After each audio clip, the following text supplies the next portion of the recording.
Hello student, तो स्वागत है आपका स्ट्रगल स्टडी एकेडमी में। तो आज के इस वीडियो लेक्चर में हम लोग देखेंगे अध्याय 5, जिसे हम लोग समांतर श्रेणी कहते हैं या इसको इंग्लिश में अर्थमेटिक प्रोग्रेशन कहा जाता है, राइट।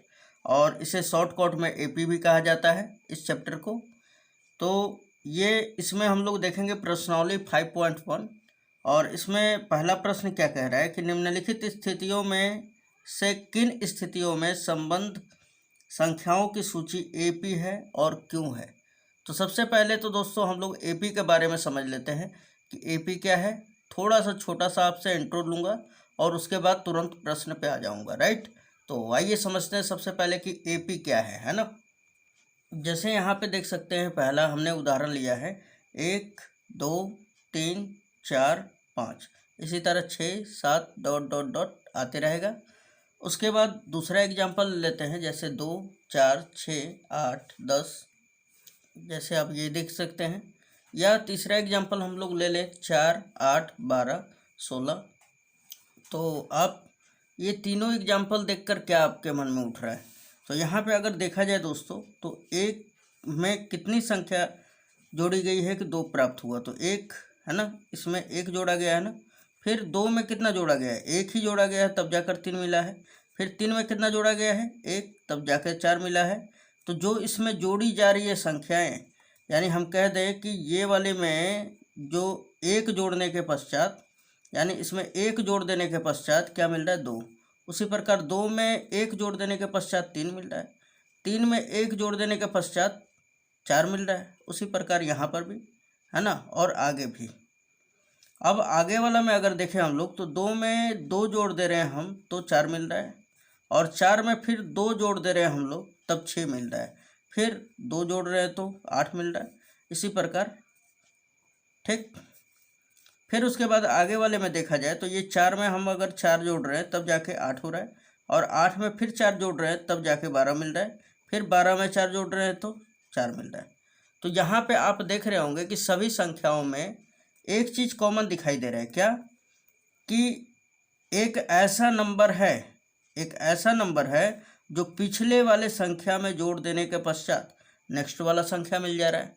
या आपका एक एपी इस तरह भी हो सकता है, ये जरूरी नहीं है कि बढ़ते क्रम में ही होगा, ये इस प्रकार भी हो सकता है। जैसे यहाँ पे आप देख सकते हैं, मैंने एक और एग्जांपल लिया 30 27 24 21 डॉट डॉट डॉट। अब देखा जाए अगर, तो इसमें से 3 घटाया जा रहा है, यानी माइनस किया जा रहा है, तब जाकर हमें नेक्स्ट वाला मिल रहा है। इसमें भी 3 घटा देंगे तब जाकर 24 मिलेगा। फिर इसमें भी 3 घटाएंगे तो 21 मिलेगा, है ना। तो यहाँ पर अगर हम लोग देखें तो कोई भी संख्या चाहे जोड़ा जाए या घटाया जाए, लेकिन वो संख्या क्या है? बराबर है ना। तो इसका ये मिल जाता है। तो कुल मिलाकर अब मैं बताऊं दोस्तों, तो एपी का सिंपली परिभाषा हो जाता है कि वे संख्याओं की सूची जो किसी नियम के अनुसार व्यवस्थित हो, है ना, या तो बढ़ते क्रम में हो या तो घटते क्रम में हो। तो इस प्रकार के सूची को हम लोग क्या कह देते हैं? एपी कह देते हैं, या समांतर श्रेणी में कह देते हैं, है ना, जिसे अर्थमेटिक कहा जाता है, अर्थमेटिक प्रोग्रेशन, जिसका शॉर्टकट हम लोग ले लेते हैं एपी, है ना। या तो आप समांतर श्रेणी लिख लीजिए, या आप क्या लिख लीजिए, सबसे बेटर एपी लिख लीजिए, राइट। अब यहाँ पे जो ये कॉमन दिखाई दे रहा है ना, इसी को कहा जाता है कॉमन डिफरेंस, यानी सार्व अंतर। क्या कहा जाता है इसको? सार्व अंतर, सार्व अंतर।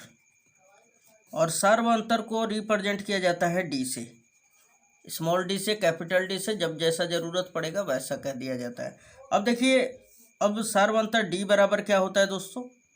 तो हमने क्या किया यहाँ पर कि ये हम लोग मान लेते हैं कि ये हमारा पहला पद है, और पहले पद को हम लोग सूचित करते हैं A1 से, दूसरे पद को A2 से, तीसरे को A3 से, इसी तरह डॉट डॉट डॉट AN भी कहा जाता है ना।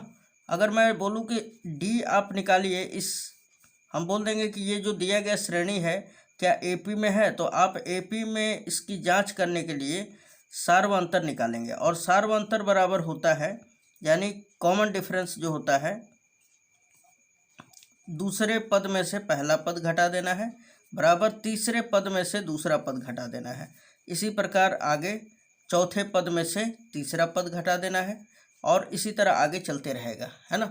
तो जब इन सभी का डिफरेंट, जैसे दूसरे पद में से पहला पद घटाया और तीसरे में से दूसरा घटाया, चौथे में से तीसरा घटाया और सभी का डिफरेंट जो है कोई संख्या हमें बराबर बराबर संख्याएं मिलती गई। जैसे यहाँ पे देखिए, पहले ले लेते हैं यहाँ पे 4, 8, 12, 16 लिया हमने, तो यहाँ पे प्रथम पद क्या हो जाएगा।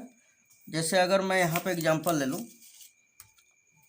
ये 4, 8 हमारा दिया हुआ है, 4, 8, 12, इसी तरह 16 डैश डैश डैश। तो हमने आपको अगर क्वेश्चन मिल गया कि ये एक एपी है कि नहीं, तो आप क्या करेंगे, इसको बोलेंगे ये A1 है, ये A2 है, A3 है और ये A4 है। तो हमने अभी बताया कि जो सार्वंतर आप जांच कर रहे हैं उसके बराबर फॉर्मूला होता है A2 - A1 is equal to A3 - A2 is equal to A4 - A3, है ना। तो अब यहाँ पे देखा जाए तो A2 का मान क्या है, 8, यहाँ पे रखिए 8 माइनस A1 का मान क्या है, 4, तो 4 रखेंगे यहाँ पर। बराबर का सिंबल है A3 - A2, A3 का मान क्या है 12 और माइनस करूँगा मैं 8, बराबर A4 का मान क्या है 16 और A3 का मान कितना है 12, माइनस कर दिया हमने 12।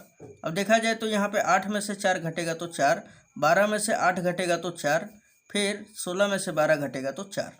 अब यहाँ पे देखिए कि ये 4 4 हमारा सभी में बराबर आ रहा है ना, तो यानी कि ये जो दिया गया सूची है ये एक एपी बना रहा है। तो उम्मीद है ये समझ में अब आपको आ गया होगा। यानी किसी भी संख्याओं की सूची की जांच करना है कि वो समांतर श्रेणी बना रहा है कि नहीं, तो उसका निकालेंगे कॉमन डिफरेंस, यानी कि हमारा सार्वंतर। और सार्वंतर अगर समान आता है, यानी कि सार्वंतर का अस्तित्व है, तब तो इस एपी का अस्तित्व है, यानी ये एक श्रेणी एपी में है, वरना नहीं है, राइट। तो आइए अब इसी पर हमारा पहला प्रश्न है जो कुछ इस प्रकार है और इसे जान लेते हैं हम लोग। तो यहाँ पे पहला प्रश्न कह रहा है दोस्तों, निम्नलिखित स्थितियों में से किन स्थितियों में संबंध संख्याओं की सूची एपी है और क्यों है। यहाँ पे आपको कारण सहित बताना है, ठीक है, कि ये एपी में है, जो कथन दिया हुआ है ये एपी में है, और अगर एपी में है तो क्यों है, अगर नहीं है तो क्यों नहीं है, ये सारा कारण आपको देना पड़ेगा, राइट। अब ये देखिए पहला कथन क्या कह रहा है हमारा, प्रत्येक किलोमीटर के बाद का टैक्सी का किराया, यानी जो टैक्सी होता है जिस पर हम लोग भाड़ा दे के कहीं भी जाते हैं, 2 किलोमीटर 5 किलोमीटर, है ना, उसी को कह रहा है हमारा।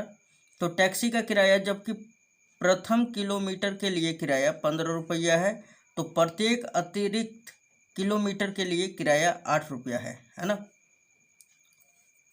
तो यहाँ पे ध्यान दीजिएगा, यहाँ पे क्या कह रहा है कि प्रत्येक किलोमीटर के बाद का टैक्सी का किराया, जबकि प्रथम किलोमीटर के लिए किराया 15 रुपया है, और प्रत्येक, अब अगर आपको 1 किलोमीटर के बाद नेक्स्ट वाला चलना है तो उसके लिए अगले 1 किलोमीटर के लिए 8 रुपया देना होगा, लेकिन पहले वाले के लिए आपको 15 रुपया देना होगा। जैसे ये समझते हैं दोस्तों, मान लिया कि अगर किसी व्यक्ति को अगर 1 किलोमीटर ही जाना है तो वो 15 रुपया इसका देगा। मान के चलिए अगर उसको 2 किलोमीटर जाना है तो ये 1 किलोमीटर तो ये हो गया, और यहाँ से 1 किलोमीटर ये हो गया, तो ये पहले वाले किलोमीटर का तो 15 रुपये देगा, ये बाद वाले का, अब जो बाद वाला 2 किलोमीटर दूसरा किलोमीटर है उसका 8 रुपया देगा। इसी प्रकार अगर किसी व्यक्ति को 3 किलोमीटर जाना है, यानी ये 1 किलोमीटर हुआ, ये 2 किलोमीटर, ये 3 किलोमीटर, तो ये वाले का 15 रुपया, इसका 8 रुपया और इसका 8 रुपया।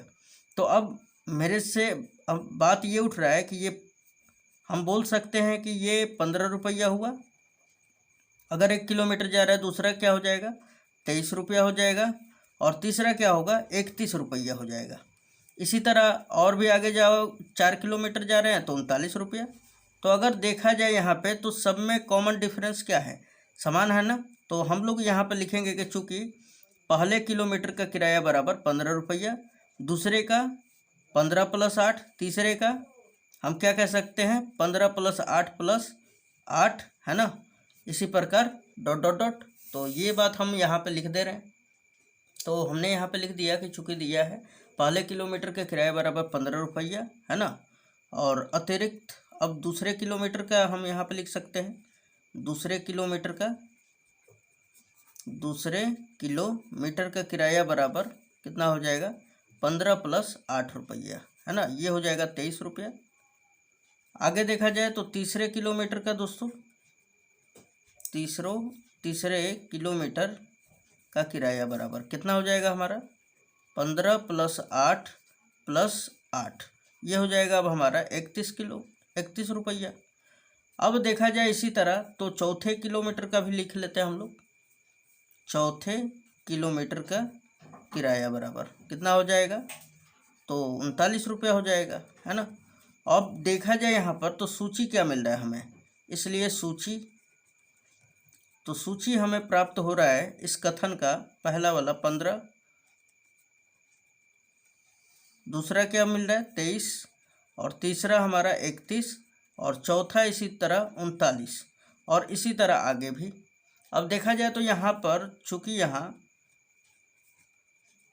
डी का अगर मान निकाले तो A2 - A1 यानी कि 23 में से 15 घटाएंगे बराबर 31 में से 23 घटाएंगे यानी तीसरे पद में से दूसरा, यानी 31 - 23, और इसी प्रकार आगे भी घटाएंगे तो इसका जो कॉमन डिफरेंट है ना, ये देख रहे हैं आप 8 बराबर होगा यहाँ पर भी 8 के। तो इस प्रकार हम यहाँ पे इस दी गई AP का सर्वांतर ज्ञात कर रहे हैं, और यहाँ पे देख रहे हैं कि इन सभी में समान संख्या जुड़ते जा रही है ना, नियम के अकॉर्डिंग है। तो यह सूची जो है एक AP में है, तो यहाँ पे लिख सकते हैं यह कथन AP में है, यह कथन AP में है, राइट, ये आपका आंसर हो जाता है। आइए अब इसमें क्वेश्चन नंबर दूसरा देख लेते हैं दोस्तों। क्वेश्चन नंबर दूसरा कह रहा है दोस्तों, किसी बेलन में उपस्थित हवा की मात्रा जबकि वायु निकालने वाला पंप प्रत्येक बार बेलन की शेष हवा का 1/4 भाग बाहर निकाल देता है, क्या ये कथन AP है? तो आइए अब इसका जांच करते हैं। तो अगर देखा जाए यहाँ पर, तो मैं मान लिया कि जो बेलन था हमारा, बोल रहा है किसी बेलन में उपस्थित हवा की मात्रा, है ना, तो एक बेलन है ये हमारा, राइट, ये आप देख सकते हैं बेलनाकार, हम बोल दें ये हमारा वस्तु है जिसमें हवा डाला गया है ना। हवा की मात्रा मान लेता हूँ मैं कि ये बेलन में हवा जो है आयतन के रूप में घेरेगा ना, तो मैं मान लिया कि शुरू में इसमें V था। अब बोल रहा है यहाँ पर कि जबकि वायु निकालने वाला पंप, एक पंप लगा दिया गया यहाँ से, ठीक है, ये पंप लगा दिया गया यहाँ से, तो बोल रहा है यहाँ पर कि निकालने वाला पंप प्रत्येक बार बेलन की शेष हवा का 1/4 भाग बाहर निकाल देता है। अब ये हवा निकालने वाला जो पंप है, जब पहली बार निकाला गया तो इस पूरे आयतन का, मतलब इसमें जितना भी हवा है उसका 1/4 भाग बाहर निकाल दिया। मान लीजिए अगर इसमें 4 हिस्सा में अगर पूरा हवा भरा होगा तो इसका पहला बार में 1 हिस्सा बाहर निकाल दिया जाता है। तो हम आपसे पूछे कि ये प्रारंभ में V था, इसके अंदर हवा, अब भाई कुछ नहीं है तो हम मान लिए V है। तो अगर इसमें V था तो एक बार जब हवा निकलेगा यहाँ पर, तो दोस्तों इसका 1/4 हिस्सा निकल गया। तो किसका निकला? V का। V में से V का ही 1/4 हिस्सा निकल गया बाहर, ये 1/4। अब अगर इसे सोल्व कर देते हैं तो पहले तो था V, अब दूसरा क्या मिला, तो ये 4V में से 1V घटेगा तो 3V/4, है ना। अब ये हमारा पहला पोर्शन हो गया, ये दूसरा हो गया। अब तीसरा बार में, मान लीजिए तीसरा बार में अब जब निकाला गया, चाहे हम बोल दें दूसरे बार में निकाला गया, तो दूसरे बार में कितना इसमें हवा का मात्रा बच गया। तो अब तो पहला बार जब निकाला गया तो ये हमारा इतना हवा था, अब इसमें से भी हमें 1/4 हिस्सा निकाल देना है। यहाँ पे क्या बोल रहा है, शेष हवा का 1/4 भाग बाहर निकाल दिया जाता है। अब जितना निकल गया है, जो बचा हुआ है, अब उसका भी 1/4 भाग निकालेंगे हम। तो ये 3V/4 जो दिया हुआ है, इसका 1/4 हिस्सा फिर निकालेंगे। तो ये हमारा 3V/4 में से, इसी में से इसका 1/4 भाग बाहर निकाल दे रहे हैं, तो 1/4 से हमने गुना कर दिया, राइट। अब ध्यान दीजिएगा, तो देखा जाए यहाँ पर थोड़ा सा इसको सोल्व करके, तो 3v/4 हम कॉमन कर सकते हैं दोनों में से। तो 3v/4 कॉमन है, यहाँ पे बचेगा 1, यहाँ पे क्या बचेगा माइनस में 1/4, सॉरी 1/4। अब अगर इसे हल कर ले तो 4 एकम 4, 4 में से 1 घटेगा तो 3, अब बटा में 4, तो 3/4 भी गुणे क्या हो जाएगा यहाँ पर 3/4 आ जाएगा। अब देखा जाए तो 3 का गुणा होगा तो 3 3 9, बटा में 4 चौके 16, ये भी हो जाएगा, है ना। अब थोड़ा सा अगर हम लोग ध्यान दें दोस्तों, तो ये पहले था, ये जब नहीं निकाला गया था तो भी था इसका आयतन हवा का। दूसरा बार में क्या होगा, जब एक चौथाई हिस्सा बाहर निकाल दिया गया तो 3v/4 बचा। अब उसके बाद फिर से एक बार और निकाल दिया गया हवा, तो 9v/16 बच गया अब हमारा, है ना, 9v/16। इसी तरह आगे भी। तो क्या ये एक AP बना रहा है, तो सबसे पहले हम लोग लिख लेते हैं पहले हवा की मात्रा बराबर। तो हमने यहाँ पे लिख दिया कि माना प्रारंभ में हवा बराबर भी था, तो दूसरे बार में कितना, जब हवा निकाला गया तो, है ना, तो पहली बार हवा निकालने के पश्चात, है ना, हवा की मात्रा, तो यहाँ पे लिख लेंगे हम लोग। तो यहाँ पे हमने लिखा कि हवा निकालने के बाद पहली बार हवा की मात्रा, है ना, तो यहाँ पे हमने लिख दिया 3v/4। अब दूसरी बार हवा की मात्रा क्या हो जाएगा दोस्तों, तो हमने यहाँ पे लिख दिया 9/16 भी, राइट। अब इसी पर तीसरी बार भी आप निकाल सकते हैं, चौथी बार भी निकाल सकते हैं, कोई दिक्कत नहीं है दोस्तों। तो हम लोग इसी पे जांच कर लेते हैं। तो हमारा सूची क्या मिलेगा, इसलिए सूची, तो सूची हमें प्राप्त हो जाएगी दोस्तों। पहला तो भी हो गया प्रारंभ में, दूसरा बार 3v/4, और तीसरा क्या है हमारा 9v/16। अब अगर हम लोग देखें यहाँ पे तो d का मान निकालें तो A2 - A1 होता है, यानी कि 3v/4 माइनस का भी बराबर A3 - A2 यानी 9v/16 और माइनस 3v/4, राइट। अब अगर देख लिया जाए तो ये हल करते हैं हम लोग, तो 4 भी में से 3 भी घटेगा तो कितना बचेगा, तेरे गुणा कर लेते हैं तो -v/4, है ना। ये तो हल करने आ रहा होगा आपको। 16 और 4 का एलसीएम ले लिया जाए तो 16 आएगा, और 16 एकम 16, 9 से भी में गुणा करेंगे तो 9 भी का 1 में, तो 9 भी हो जाएगा, माइनस 4 चौके 16, 4 3 12 भी। अगर फाइनली देखा जाए तो ये कितना बचेगा, -3v/16।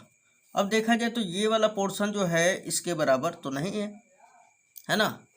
जब बराबर नहीं है तो ये सूची क्या है, AP में नहीं है। हम बोल सकते हैं यह सूची AP में नहीं है, राइट। ये आपका आंसर हो जाता है दोस्तों। चलिए क्वेश्चन नंबर तीसरा देख लेते हैं।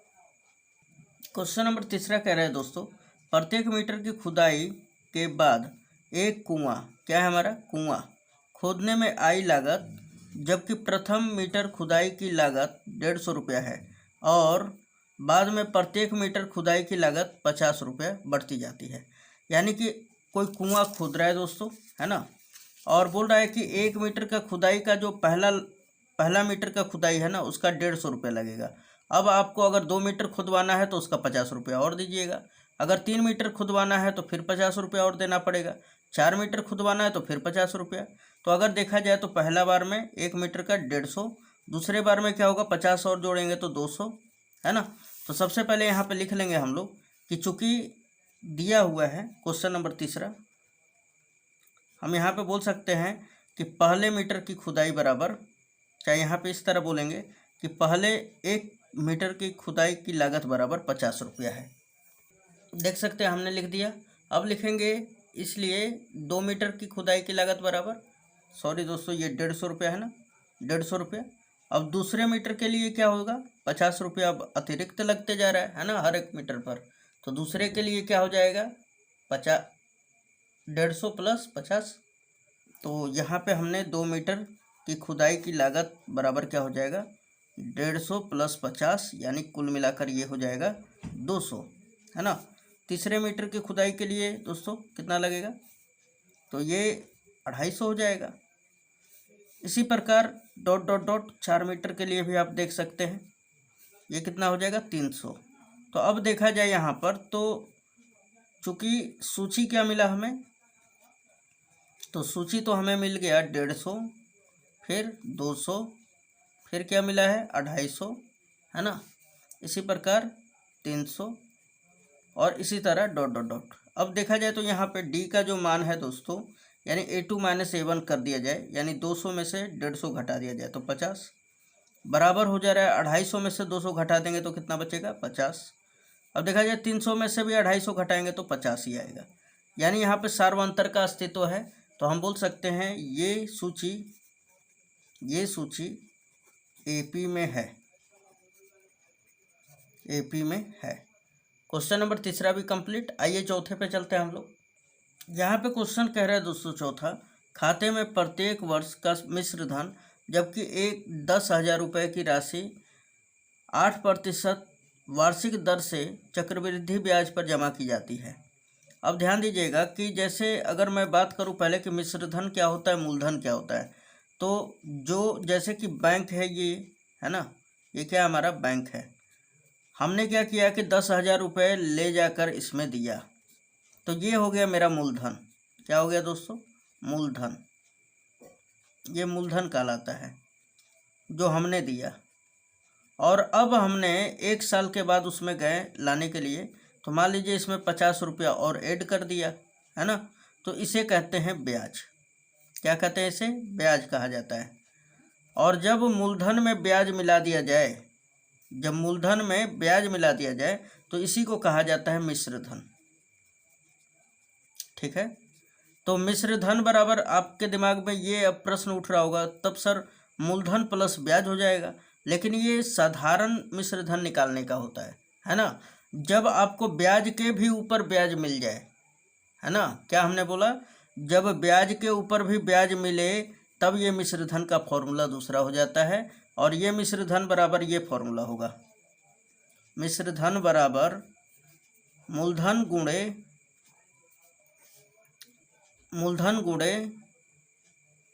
1 प्लस दर बटा में 100 के घात समय हो जाता है। ठीक है, राइट, क्या हो जाता है, मूलधन गुणे 1 प्लस दर बटा में 100 टू द पावर समय। तो आइए अब इसी फॉर्मूला का हम लोग यूज करके और आप ये क्वेश्चन को बना सकते हैं। तो यहाँ पे चक्रवृद्धि ब्याज का बात कर रहा है, इस कारण यहाँ पे ये फॉर्मूला लगेगा, राइट। तो सबसे पहले तो यहाँ पे देख लिया जाए, तो 10,000 क्या है हमारा, तो यहाँ पे लिखेंगे चौथा में, चूँकि दिया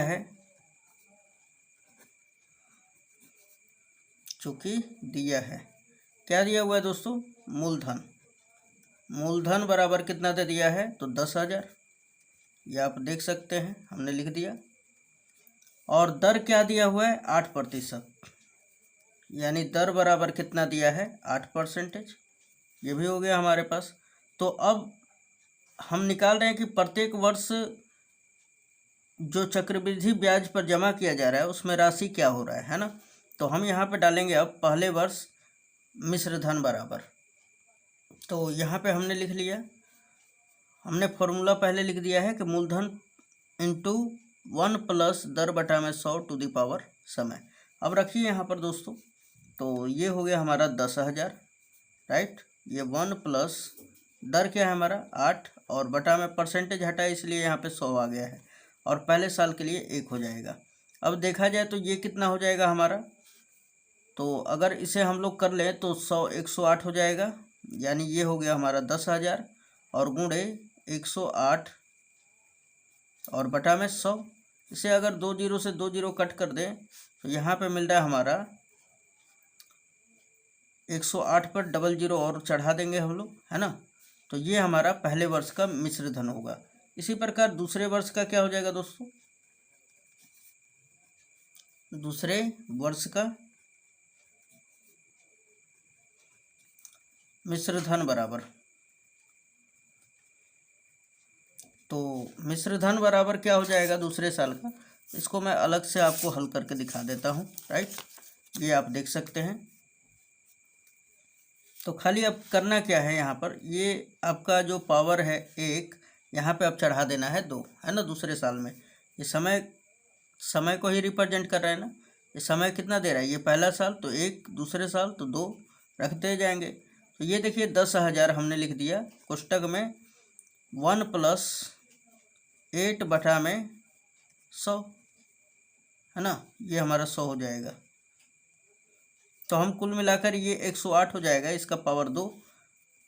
तो देखिए यहाँ पर ये हमारा हो जाएगा 10,000, ये 108 बटा में 100 का होल स्क्वायर हो जाएगा। राइट, तो अब देखा जाए तो ये पोर्शन जो है आपका 10,000 गुणे ये 108 का स्क्वायर हो जाएगा, है ना। और बटा में ये 10,000, ये वाला पोर्शन से कट जाएगा, है ना। क्या बचेगा, 108 का स्क्वायर। तो 108 का स्क्वायर होता है दोस्तों, तो यहाँ पे 11,664 आ जाएगा। तो यहाँ पे लिख लेंगे हम लोग 11,664। राइट, अब इसी प्रकार अगर मैं बात करूँ तीसरे वर्ष का मिश्र धन, तो यहाँ पे हमने लिख दिया दोस्तों कि 12,59,7.12 आ जाएगा तीसरे वर्ष का मिश्र धन। तो यहाँ पे देखिए, तो पहले वर्ष का कितना आया है, इतना, दूसरे का ये, तीसरे का ये। तो हम अगर इसे अगर देखा जाए तो यहाँ पर लिखेंगे कि चूँकि यहाँ सूची क्या मिल रहा है अब हमें, तो सूची तो हमें मिल रहा है 10,800, दूसरा क्या मिल रहा है 11,664, तीसरा कौन सा मिल रहा है 12,59,7.12। अगर अब A2 - A1 करें, D का मान निकालें यहाँ, इसलिए D बराबर A2 - A1 यानी बराबर A3 - A2 होता है। अब नंबर रख दिया जाए यहाँ पर, तो 11,664 - 10,800 बराबर, इसमें से ये वाला घटाएंगे 12,59,7.12 में से माइनस करूँगा कितना 11,664। राइट, अब देखा जाए तो ये वाला जो वैल्यू प्राप्त होगा ना, ये वाले के बराबर नहीं होगा, इसके बराबर नहीं होगा। तो हम यहाँ पे कह सकते हैं, आप घटा के भी देख सकते हैं, तो हम यहाँ पे कह सकते हैं, इसलिए ये दी गई राशि, चाहे दी गई ये सूची AP में नहीं होगी, ये सूची AP में नहीं है, यही लिख दीजिए, सबसे आसान।